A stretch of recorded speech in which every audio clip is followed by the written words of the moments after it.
கூப்பிட்டீங்களா சார்?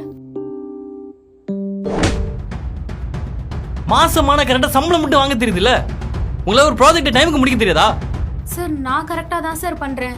கூட வேலை பார்க்குறவங்க தான் டைமுக்கு ப்ராஜெக்ட்டை சப்மிட் பண்ணவே மாட்றாங்க. சின்ன பிள்ளை மாதிரி மத்தவங்க மேல பழி போட்டுட்டு இருக்கீங்க. உங்களுக்கு வெக்கமா இல்ல? நீங்க டிஎல் சரியா? நான் உங்களை தான் தப்பு சொல்லுவேன். அவங்க ஒழுங்கா வேலை பார்க்கல, நீங்க என்ன பண்ணிருக்கணும்? என்கிட்ட வந்து சொல்லிருக்கணுமா இல்லையா?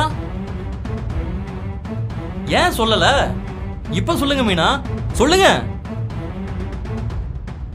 இப்படியே அமைதியா இருந்தா என்ன அர்த்தம்? இதுக்கு தான் நான் உங்களுக்கு சம்பளம் கொடுக்கறேனா? சார் வீட்ல இருந்து அம்மா கால் பண்றாங்க. அட்டன் பண்ணி பேசுங்க மீனா, அதுக்காக தான் நான் உங்களுக்கு சம்பளம் கொடுக்குறேன். பேசுங்க மீனா, பேசுங்க பேசுங்க.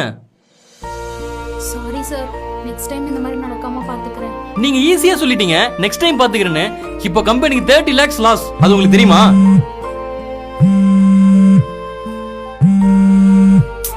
முட்டாளா மீனா நீங்க? ஒரு பாஸ் கிட்ட பேசும்போது போனை சைலண்ட்ல போனுங்கிற பேசிக் சென்ஸ் கூட உங்களுக்கு இல்லையா? இதுதான் பொம்பளை பிள்ளைங்களை வேலைக்கு எடுக்கிறதே இல்ல. ஏதாவது ஒண்ணு சொல்லிட்டா போதும் உடனே அழுது டிராமா ஸ்டார்ட் பண்ண வேண்டியது.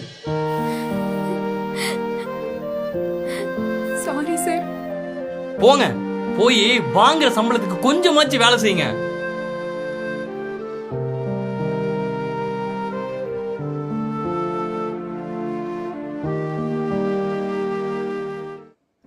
Excuse me sir.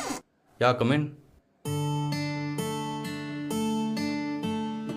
சார் ஒரு குட் நியூஸ் இருக்கு, ஒரு பேட் நியூஸ் இருக்கு சார். குட் நியூஸ் தான் சொல்லுங்க. சார் மீனா மேடம் வந்து 10 டேஸ்க்கு முன்னாடி பண்ண ப்ராஜெக்ட் வந்து கிளைண்ட்டுக்கு ரொம்ப பிடிச்சி போச்சு சார்.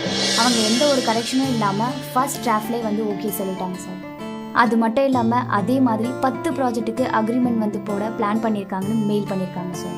சூப்பர் தேவி, குட் ஜாப். சார் ஆனால் பேட் நியூஸ் வந்து Meena madam last 1 week office வரலன்னு நீங்கள் மெமோ கொடுக்க சொன்னீங்க.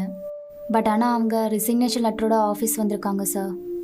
நீங்க உடனே போய் அவங்கள வர சொல்லுங்க, அவங்க கிட்ட கொஞ்சம் பேசணும். Sure sir.